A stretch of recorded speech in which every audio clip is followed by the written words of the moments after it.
Wonderful to be here, to be back on stage in front of a full audience. Good on you.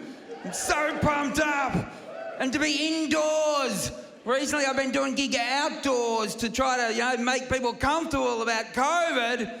And then people start complaining about the Japanese mosquito. You can't win. Now we need a mandate for Aerogard. It's just scary. There's people here with masks on, and good on you, and I appreciate that. Wear a mask if it makes you comfortable. Be consistent. I was on Beach Road the other day.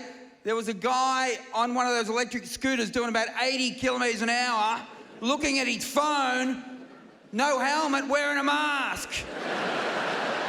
Good on you, mate. When you hit that truck, you're not going to get COVID.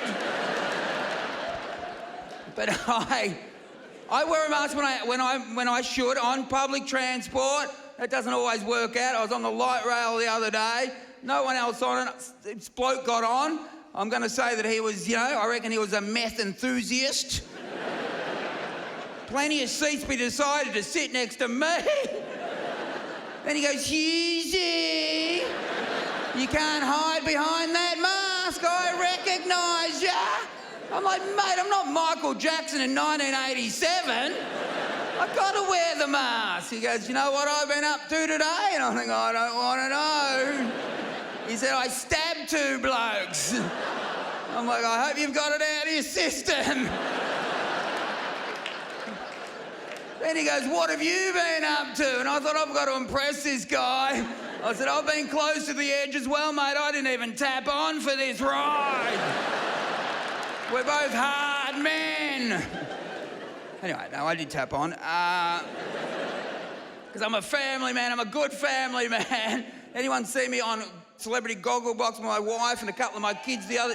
Yes, a few of you are watching TV. Good on you. Anyway, my son didn't want to go, and he's 12, and he's too cool for me already. Dad, I'm at secondary school now. I can't be associated with you. I'm paying for your secondary school, aren't I, mate? Anyway, no. The other night, his mother hugged me in the kitchen, and he goes, you two should get a room. I said, mate, we've got a whole fucking house. You don't own shit. If you didn't want to hug me, you wouldn't be alive, mate. You're a great crowd. I've never been so pumped up.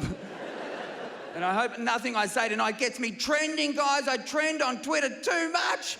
I say stuff and people get upset at me. The worst time was when I said something about Joe Biden. He was doing a speech. I watched the speech. He wasn't going well. I thought it was the auto cue, because when I'm on TV, I have trouble with auto cues as well.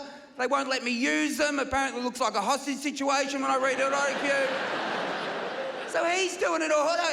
He's doing a speech. I wrote on Twitter, he's having a mad struggle with his speech. Is it the auto cue? All right, and then I press send. 10 minutes later, go back to my phone. World War III had started. Because apparently, look, the first comment was, people hated me for that comment. I had no idea why.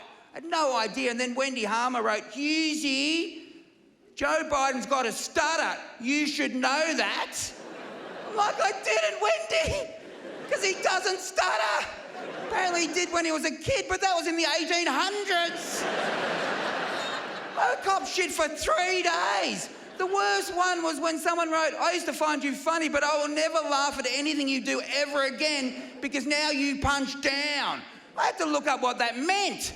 That means you have a go at someone of a lower social status than you. He's the President of America. I'm on the tram with crackheads.